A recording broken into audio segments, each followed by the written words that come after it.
নমস্কার বন্ধুরা, ভারতের ডিফেন্স এক্সপোর্টকে নিয়ে একটি খবর সামনে এসেছে, যা শোনার পর ভারতের ডিফেন্স লাভাররা খুশিতে আত্মহারা হয়ে যাবে।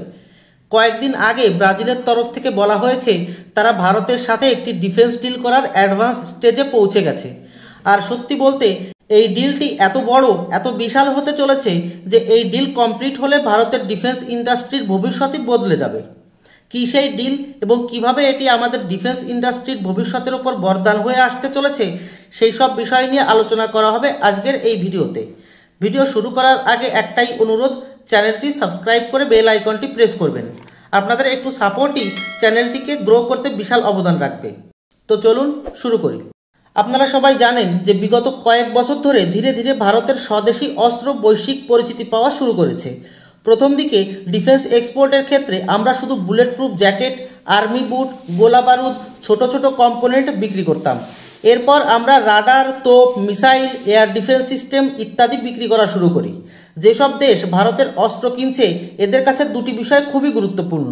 প্রথমটি হলো কোয়ালিটি, দ্বিতীয়টি হলো দাম। আমেরিকা ও রুশের মতো অস্ত্র রপ্তানিকারক দেশগুলোকে অস্ত্রের কোয়ালিটিতে আমরা কঠিন চ্যালেঞ্জ দেই। অন্যদিকে দামের ক্ষেত্রে ভারতীয় অস্ত্রের সামনে ভয়ানকভাবে হেরে যায় আমেরিকা ও রুশ। একটি উদাহরণ দিলেই দামের এই পার্থক্যটি আরও ভালোভাবে বুঝতে পারবেন। যেখানে ইউরোপের হবিৎজার আর্টিলারির দাম প্রায় $6 মিলিয়ন, সেখানে এই একই মানের ভারতীয় আর্টিলারির দাম $3 মিলিয়ন। যেখানে ইউরোপের 155 আর্টিলারি গোলার দাম $3000 প্রতি পিস, সেখানে ভারতের 155 আর্টিলারি গোলার দাম $300 থেকে $400 প্রতি পিস। আর ঠিক এই কারণেই বিশ্বের বিভিন্ন দেশ ধীরে ধীরে ভারতীয় অস্ত্রের দিকে ঝোঁকা শুরু করেছে। আপনারা জানেন যে মোদী সরকারের লক্ষ্য হলো 2029 সাল পর্যন্ত ভারতের ডিফেন্স এক্সপোর্ট যেন $6 বিলিয়ন পৌঁছায়, সেই হিসাবেই কাজ করা, যা বর্তমানে 3.5 বিলিয়নের আশেপাশে রয়েছে। কিন্তু বর্তমানে আমরা যেসব ডিফেন্স এক্সপোর্ট ডিল করছি সেগুলো মূলত ছোট ছোট অস্ত্রের ডিল, অর্থাৎ $1 মিলিয়ন আমরা এখন অস্ত্র বিক্রির এক একটি ডিল করছি। কিন্তু লক্ষ্যে পৌঁছানোর জন্য আমাদেরকে অস্ত্র ডিল করা লাগবে $1 বিলিয়ন। আর এর জন্য ভারতকে ফাইটার জেট, হেলিকপ্টার, যুদ্ধ জাহাজ ইত্যাদির ডিল করা লাগবে। আর আপনারা জানলে অবাক হবেন যে ব্রাজিল ভারতের কাছ থেকে যুদ্ধ জাহাজ কেনার ক্ষেত্রে নেগোসিয়েশনের অ্যাডভান্স লেভেলে পৌঁছে গিয়েছে। ভারতের তরফ থেকেও সব ধরনের নেগোসিয়েশন মোটামুটি কমপ্লিট হয়েই গেছে। খুব শীঘ্রই ভারত এবং ব্রাজিল এই ডিল সাইন করতে চলেছে। এই ডিল মতে ব্রাজিল ভারতের কাছ থেকে 4টি নীলগিরি ক্লাসের ফ্রিগেট কিনতে চলেছে। অর্থাৎ ডিল ফাইনাল হওয়ার সাথে সাথে ভারতীয় শিপইয়ার্ড ব্রাজিলের জন্য 4টি ফ্রিগেট তৈরি করার কাজ শুরু করবে। আর সত্যি বলতে কি, ভারতীয় ডিফেন্স এক্সপোর্টের ইতিহাসে এই প্রথম এত বিশাল বড় অস্ত্রের ডিল হতে চলেছে। ব্রাজিলের মতো উদীয়মান শক্তির দেশ যখন আমেরিকা, রাশিয়া বা চীনের অস্ত্রকে বাদ দিয়ে ভারতীয় অস্ত্র, তাও আবার যুদ্ধজাহাজের মতো বড় অস্ত্রের ওপর নিজের ভরসা দেখায়, তখন এর একটি ব্যাপক পজিটিভ প্রভাব পড়ে বিশ্বের অস্ত্র মার্কেটে। প্রথমত, ভারতের স্বদেশি যুদ্ধজাহাজের পাবলিসিটি হয়ে যাচ্ছে বিনামূল্যে। ব্রাজিলের দেখা দেখি আরও অনেক দেশ ভারতীয় অস্ত্র কেনার মন বানিয়ে নেবে। দ্বিতীয়ত, এক্সপোর্ট করে যে অর্থ পাবে সেই অর্থকে কাজে লাগিয়ে ভারত আরও উন্নত টেকনোলজির অস্ত্রের রিসার্চ ও ডেভেলপমেন্ট চালিয়ে যাবে। তাই ব্রাজিলের এই হিউজ ডিল ভারতের ডিফেন্স এক্সপোর্টকে নতুন মাত্রা প্রদান করতে চলেছে। তবে এখানেই থামছে না ব্রাজিল।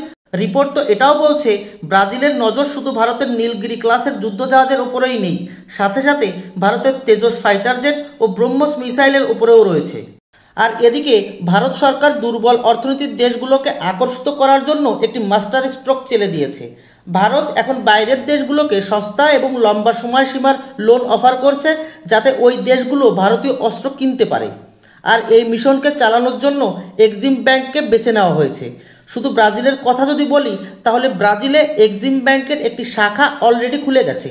সাথে সাথে ভারত ইলেকট্রনিক্স লিমিটেড BEL ব্রাজিলে একটি মার্কেটিং অফিস স্থাপিত করেছে।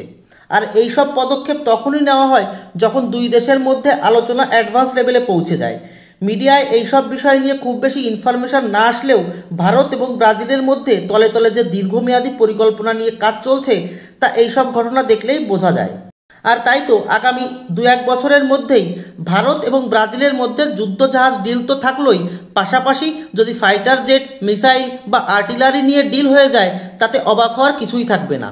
সারা বিশ্বে যেভাবে মেক ইন ইন্ডিয়া অস্ত্রের চাহিদা বাড়ছে এবং ভারত সরকার যেভাবে অস্ত্র আমদানিকারক দেশগুলোকে আকর্ষিত করার জন্য বিভিন্ন পদক্ষেপ নিচ্ছে, তাতে 2029 সালের আগেই যদি ভারতের ডিফেন্স এক্সপোর্ট 6 বিলিয়নের মাইলফলককে ছুঁয়ে নেয়, তাহলেও অবাক হওয়ার কিছুই থাকবে না।